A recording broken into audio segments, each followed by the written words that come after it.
নমস্কার বন্ধুগণ, আজকে নিয়ে চলে এসেছি আবার একটা নতুন ব্লগ। সকালবেলা ঘুম থেকে উঠে দেখি চারিদিক মেঘলা হয়ে আছে, একবার বৃষ্টি হয়ে গেছে। তো এই বৃষ্টি রেশ কাটানোর জন্য মুড়ি এবং ঘুগনি নিয়ে বসে পড়েছিলাম ব্রেকফাস্ট কমপ্লিট করার জন্য। মুড়ি ঘুগনি খেয়ে ব্রেকফাস্ট কমপ্লিট করে ফেলেছি, এবার বেরিয়ে পড়েছিলাম পড়ানোর জন্য। ওই যে ছোটোবেলায় যে টিচারগুলো আসতেন না বৃষ্টির মধ্যে, ওই টিচারের হাল মতো আমার এখন হাল হয়েছে। আমিও পড়িয়ে বাড়ি চলে এসেছিলাম, ড্রেস আপ করে বেরিয়ে পড়েছিলাম। একটা কলেজ থেকে, পিসিডিয়া কলেজ থেকে আমাদের ইনভাইট করা হয়েছিল এইচএসের এক্সেলেন্স পারফরমেন্সের জন্য, আমাদেরকে অ্যাওয়ার্ড দেওয়া হবে তাই।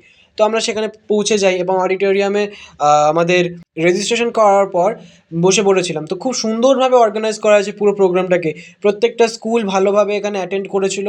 তো প্রথমেই আমাদেরকে দিয়ে শুরু করা হয়েছিল প্রোগ্রামটা। আমাদের ক্লাস 10-এর ব্যাচকে ফার্স্ট অ্যাওয়ার্ড দেওয়া হয়, তারপরে আমাদেরকে দেওয়া হয় অ্যাওয়ার্ডটা। তো ফার্স্টে আমাকে দেওয়া হয়েছিল অ্যাওয়ার্ডটা। নিয়ে আমি আরে কাকিমা চলে এসেছে ভিডিওতে, বাদ দিন। দিয়ে অ্যাওয়ার্ড নিয়ে আমি এবং ক্যামেরাম্যান বসে পড়েছিলাম। আমরা তো খুব খুশি, খুব ভালো লাগলো আমাদের অ্যাওয়ার্ডটা পেয়ে।